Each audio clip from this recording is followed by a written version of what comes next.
The Cincinnati night was charged with energy, the type of energy that only comes when two players with fire in their eyes and hunger in their hearts step on court. Ben Shelton, the young American rising star, walked out with the weight of expectation on his shoulders. The home crowd roared, eager to see him take down one of the sports giants. On the other side of the net stood Alexander Zverev, the German who has battled through ups and downs, injuries, questions, and lately even struggles with his own physical condition. The clash had everything a tennis fan could dream of: youth against experience, raw power against resilience, and the unpredictability of a night where anything could happen. From the very first point, Shelton came out firing. His serve was booming, his forehand exploding like cannon shots, and the crowd was feeding him every ounce of belief. Each ace drew cheers that rattled through the stands, each winner lifted people from their seats. But tennis is not just about fire, it's about patience, it's about surviving the storm, and Zverev has spent his career learning to endure. He was gasping, visibly struggling with his breathing in the humid Cincinnati air, yet he refused to let go. Each time Shelton struck with youthful aggression, Zverev countered with calm and measured resistance. As the first set unfolded, it was Shelton who blinked first. He began missing the lines, his aggression turning into recklessness. Zverev sensed the cracks and began pushing deeper, extending rallies, forcing Shelton to play one ball more than he wanted to. It was dramatic, because even as Zverev was bent over between points, catching his breath, looking vulnerable, he was the one gaining control. The young American could not make sense of it. How could a man struggling physically still be the one dictating? It was mental warfare as much as physical. The crowd tried to lift Shelton, chanting his name, urging him to steady himself, but with every breakpoint lost, frustration took over. His body language shifted, his racket swings became shorter, and his head started to drop. For a player who thrives on confidence and emotion, this was a dangerous spiral. Zverev, with all his experience, smelled the blood in the water. He stayed composed, he used his serve to buy himself time, and slowly, point by point, he broke Shelton down. The second set became the defining chapter of the match. Shelton had opportunities to flip the script, moments where he could have put Zverev away, but each chance slipped through his fingers.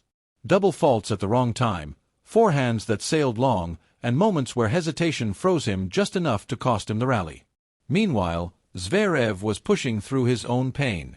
He leaned on his serve, a weapon that has both haunted and carried him throughout his career. Even when he bent low, clutching his chest and trying to steady his breathing, he never surrendered.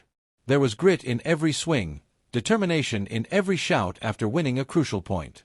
The Cincinnati crowd, torn between loyalty to their home player and admiration for sheer perseverance, found themselves applauding Zverev's fight. By the time the final games arrived, the script had been written.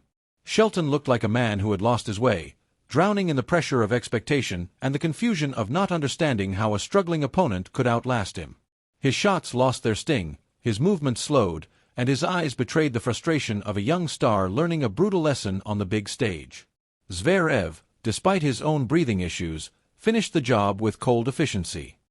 He raised his arms to the sky, chest heaving, knowing he had pushed his body to the edge, but proving that resilience can be more powerful than pure explosiveness.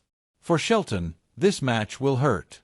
He had the crowd, he had the momentum early, but he let it slip, and the pain of defeat in front of his home fans will sting deeply. For Zverev, this was another reminder that no matter the circumstances, his fight cannot be questioned. He walked off the court exhausted, but victorious, leaving behind a story that fans will talk about for weeks. The Cincinnati night ended not with the triumph of the home favorite, but with a lesson in perseverance. Shelton lost his way when it mattered most, while Zverev, even short of breath and battling his own body, found the strength to rise. This is what makes tennis so powerful. It's not just about who has the bigger serve, the faster forehand, or the louder crowd. It's about who can survive when everything is stacked against them, who can push beyond the limits of pain and fear, and who can seize the moment when it comes. On this night, that player was Alexander Zverev.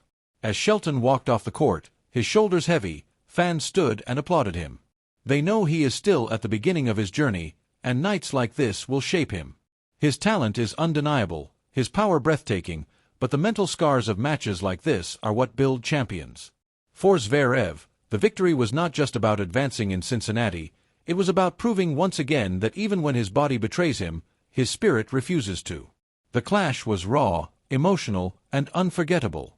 The young American who seemed destined to rise was stopped by a warrior who fought through his own struggles and refused to break. Shelton may have lost, but his story is far from over. Zverev may have bent, but he did not fall. And in the end, the Cincinnati night became a stage for one of the most dramatic lessons in sport. Sometimes, heart outlasts youth, and resilience outshines raw power. Would you like me to extend this to 1,200 words for maximum depth and drama, adding more emotional crowd reactions and inside match tension?